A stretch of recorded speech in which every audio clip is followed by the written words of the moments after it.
उठ गए हैं, वो वचनों को किस तरीके से तोड़ मरोड़ के पेश करेंगे पता नहीं चलेगा, है ना। अभी अब यहां पर हमने क्या देखा है, जो विलियम ब्राहम का जो एक चेला जिसका नाम शेखर डेविड है, वो ये कहता है कि हव्वा ने शारीरिक व्यभिचार किया, किसके साथ? शैतान के साथ। और उसकी औलाद कौन है? कैन। उसकी औलाद कौन है? कैन है। आइए वापस उत्पत्ति के बीच में आएंगे। तब सर्प ने, 4 से पढ़ रहा हूं, तब सर्प ने स्त्री से कहा तुम निश्चय ना मरोगे, वन परमेश्वर आप जानता है कि जिस दिन तुम उसका फल खाओगे उसी दिन तुम्हारी आंखें खुल जाएगी और तुम भले बुरे का ज्ञान पाकर परमेश्वर के तुल्य हो जाओगे। अंत जब स्त्री ने देखा कि उस वृक्ष का फल खाने के लिए अच्छा और देखने मनभाऊ और बुद्धि देने के लिए चाहने योग्य भी है, तब उसने उसमें से तोड़कर खाया और अपने पति को भी दिया और उसने भी खाया। जो पाप है, मैं फिर बताना चाहता हूं, आज्ञा का उल्लंघन करना पाप है। आज्ञा का उल्लंघन करना, है ना। यहां पर देख रहे हैं हम लोग, हव्वा ने वो करना शुरू कर दिया जिसके लिए परमेश्वर ने मना किया। उसके मन के बीच में क्या डाला शैतान ने? लालच। तुम परमेश्वर के तुल्य हो जाओगे, तुम बुद्धिमान हो जाओगे, है ना। वो सारी बातें उनको ऐसी ऐसी डाली उनके दिमाग के बीच में कि फिर उसका ध्यान कहां गया?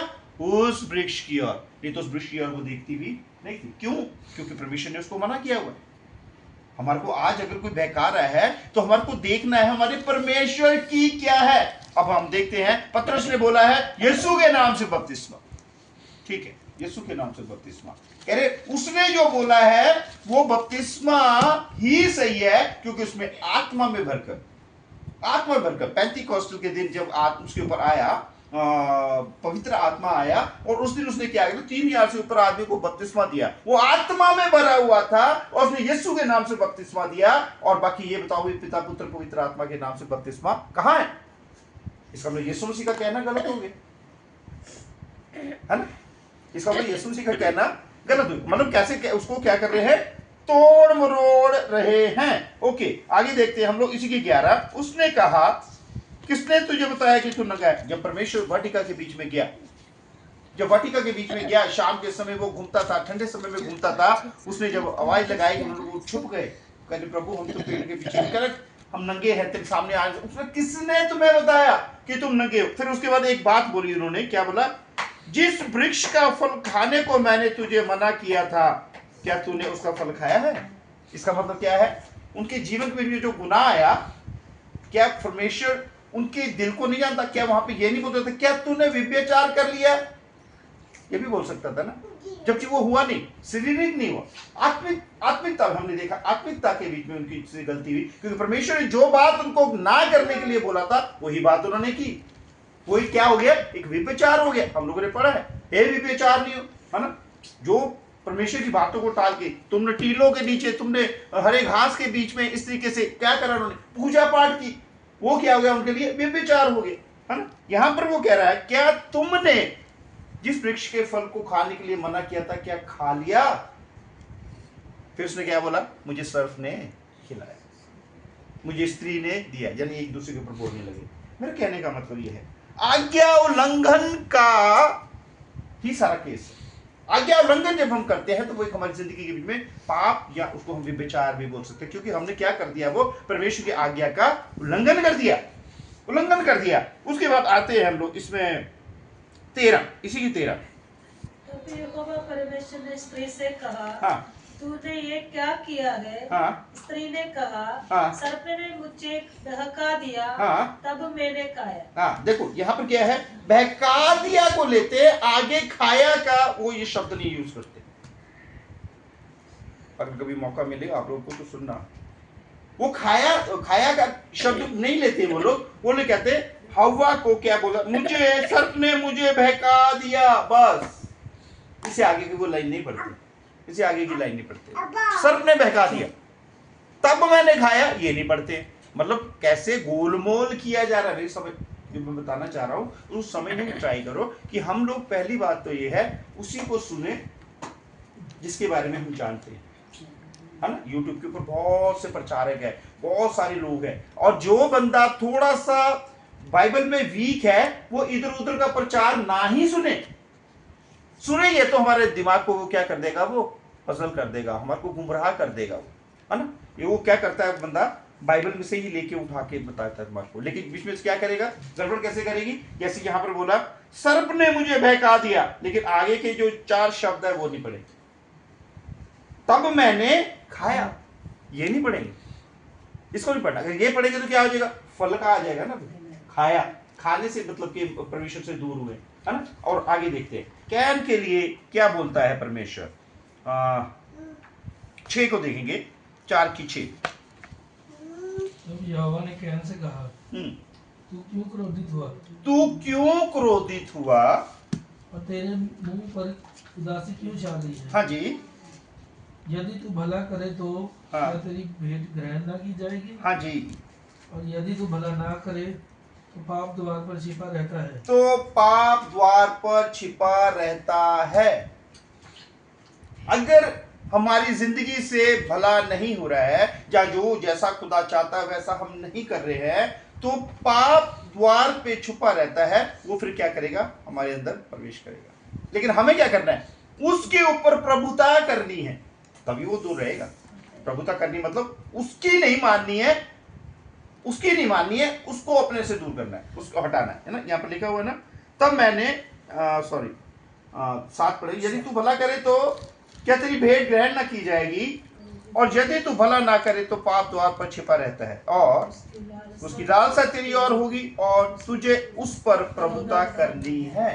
तुझे मतलब उसको बोला गया, कैन को बोला गया, मतलब अगर वो सही करता तो वो परमेश्वर की नजर में क्या था, परमेश्वर का बेटा। उसने क्या करा, गलत किया। कैसे गलत किया, उसका जो चढ़ावा था, उसके मन की जो भावनाएं थी, वो और कोई नहीं जानता था, सिर्फ परमेश्वर जानता था। उसने जो कुछ चढ़ाया उसको परमेश्वर ने ग्रहण नहीं किया। इसका मतलब कोई प्रॉब्लम थी, इसीलिए परमेश्वर था, अगर तू भला करे तो क्या तेरी भेंट ग्रहण ना की जाएगी। इसका मतलब उससे पहले जो उसने भेंट चढ़ाई, उसके मन में कुछ दुविधाएं थी, कुछ परेशानियां थी, कुछ जैसा करना चाहिए था परमेश्वर को वैसा उसने नहीं किया। लेकिन जो था हाबिल था, उसने वो किया जो परमेश्वर की दृष्टि में सही था, जो परमेश्वर को भाया, मन से किया, दिल से किया, और वो ग्रहण हो गया। इसी बात की उसके मन के बीच में क्या आ गई, जेलसी आ गई कैन की। और कैन ने क्या करा, अपने भाई का घात, अपने भाई को घात कर दिया। और लिखा हुआ है, जब इनको बताया गया,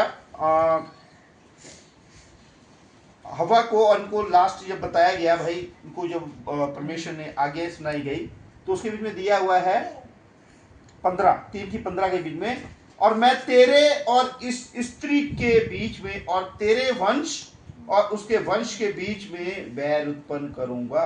मतलब सर्प का वंश कैन को बताया जा रहा है, उनके हिसाब से जो मैं बता रहा हूं, मैं जिसके साथ हमने स्टार्ट किया कि हम लोग बहकाए ना जाए, हमारे को क्या होनी चाहिए, समझ होनी चाहिए। अगर कोई हमारे को ऐसा उल्टा बताने लगे तो हमारे को अगर सुना हुआ होगा तो हमारी बुद्धि के बीच में वो आ जाएगा, समझ आ जाएगी। अगर हमने सुना नहीं होगा, उन्हीं की सुनेंगे, तो फिर उनकी बात हमारे यहाँ छाप कर जाएगी, घुस जाएगा। क्योंकि शैतान क्या करता है, पड़क से अंदर घुसता है, वो पता नहीं चलने देता कब काम कर जाएगा, है ना।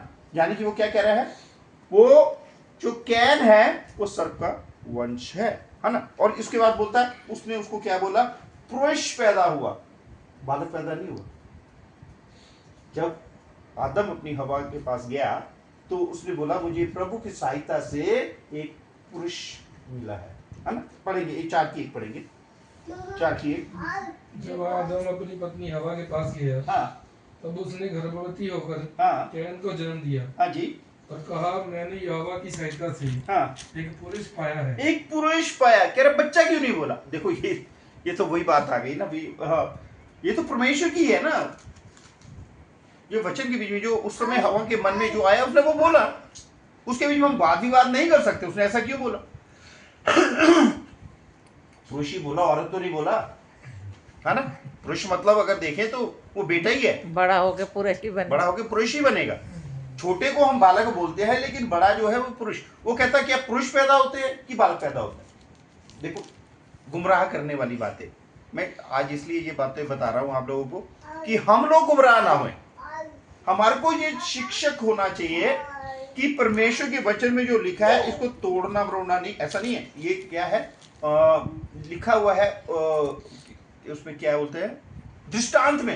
ये दृष्टांत में है, लेकिन उसको समझने के लिए बुद्धि भी देता है परमेश्वर ना, को समझने के लिए बुद्धि देता है। लेकिन इसके बीच में कुछ भी ऐसा हमारे को कहीं भी दिखा नहीं। परमेश्वर की आत्मा ने कहीं ये नहीं बताया कि वो सर्प के साथ संबंध बनाने से पाप नहीं हुई। सर्प के साथ कोई संबंध नहीं। सर्प ने क्या उसको करा, बहकाया, उसको बहकाया। वो फल खाने के लिए, जिस फल को खाने के लिए परमेश्वर ने मना किया था, उसी फल को उसने क्या करा, खिलवाया, उसको खिलवाया। उसको भरमाना बोला जाता है। मतलब ऐसे बड़ी उल्टी सीधी बातें करते हैं। एक लोग देखेंगे हम लोग, यदि तू भला करे, साथ फिर से पढ़ेंगे, क्या तेरी भेंट ग्रहण ना की जाएगी, और यदि तू भला ना करे तो पाप द्वार पर छिपा रहता है और उसकी लालसा तेरी ओर होगी और तुझे उस पर प्रभुता करनी है। देखिए पहला यूहन्ना 3 उसकी 4 से पढ़ते हैं। करता है, अगर कोई पाप करता है, वो व्यवस्था का विरोध करता है। हाँ जी, और पाप तो व्यवस्था का विरोध है। हाँ जी, तुम जानते हो कि वो इसलिए प्रकट हुआ, हाँ वो इसलिए प्रकट हुआ। कौन, प्रभु यीशु मसीह। वो इसलिए प्रकट हुआ कि पापों को हर ले जाए, पापों को हर ले जाए, मतलब उठा के ले जाए, पापों को उठा के ले जाए, है ना। लेकिन हमारे को करना क्या पड़ेगा उसके लिए, पश्चाताप, है ना। कैन से गलती हुई, उसने मन में दुविधा थी, परेशानी थी, अच्छे मन से उसने भेंट नहीं चढ़ाई, लेकिन वो पश्चाताप करता तो परमेश्वर ने क्या करना था, उसको क्षमा करना था। उसको बोला गया था अगर तू मतलब है, अगर तू सही तरीके से भेंट को चढ़ाता तो क्या तेरी भेंट ग्रहण ना की जाती, उसको बोला था। इसका मतलब वहां पे ये था कि तूने जो किया है उसका पश्चाताप करके वापस अपने मन को सीधा करके भेंट चढ़ाएगा तो वो ग्रहण की जाएगी, वो की जाएगी। यहाँ पर परमेश्वर ने लिखा है, नए नियम के बीच में बताता है, परमेश्वर इसलिए आया कि पापों को हर ले जाए, उठा ले जाए। परमेश्वर क्या है, क्षमा करने वाला परमेश्वर। अगर हम देखते हैं यशाया, डालने की जरूरत नहीं है, सब जानते हैं उसको, आयत को। वहां पे लिखा है 1:18 के बीच में, तेरे पाप चाहे किरंची रंग के क्यों ना हो, मैं उन्हें हिम की नाई सफेद। वहां पे क्या चाहिए था, कैन को क्षमा मांगनी चाहिए थी, परमेश्वर के सामने झुकना चाहिए था, परमेश्वर को ये मेरा उद्धार करता है करके ग्रहण करना चाहिए था। तो उसकी जिंदगी के बीच में उसको भगौड़ापन नहीं मिलना था, उसका वंशावली से नाम नहीं कटना था, है ना। लेकिन उसने वहां पे कबूल नहीं किया। ओके, 5 से पढ़ेंगे, इसी की 3 की 5। तुम जानते हो कि इसलिए प्रकट हुआ कि पापों को हर ले जाए, और उसके स्वभाव में पाप नहीं, उसके स्वभाव में पाप नहीं, इसीलिए उसके स्वभाव में पाप नहीं। जब उन्होंने पाप आज्ञा उल्लंघन की तो उनको वाटिका में से निकाल दिया, क्योंकि वो कहता है मैं पवित्र हूं, इसलिए तुम भी अपने आप को पवित्र करो, पवित्र करो। मतलब अगर हम अपवित्र हैं, परमेश्वर के पास जाएंगे तो वो पवित्र है, वो हमारे को ग्रहण कतई नहीं करेगा, वो नहीं करेगा। ओके, आगे 6, जो कोई उसमें बना रहता है, किसमें बना रहता है, परमेश्वर में। जो कोई उसमें बना रहता है वह पाप नहीं करता, वह पाप नहीं करता।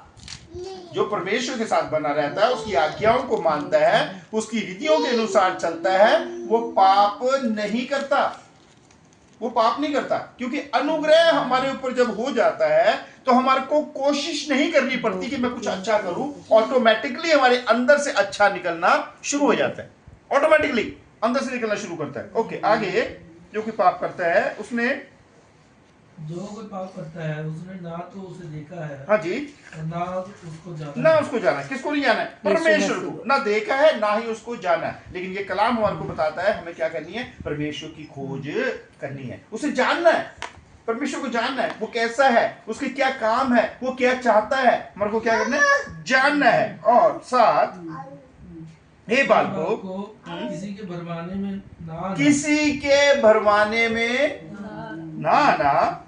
जो धर्म के काम करता है वह उसी के समान धर्मी है, उसी के समान धर्मी है। Hallelujah, hallelujah.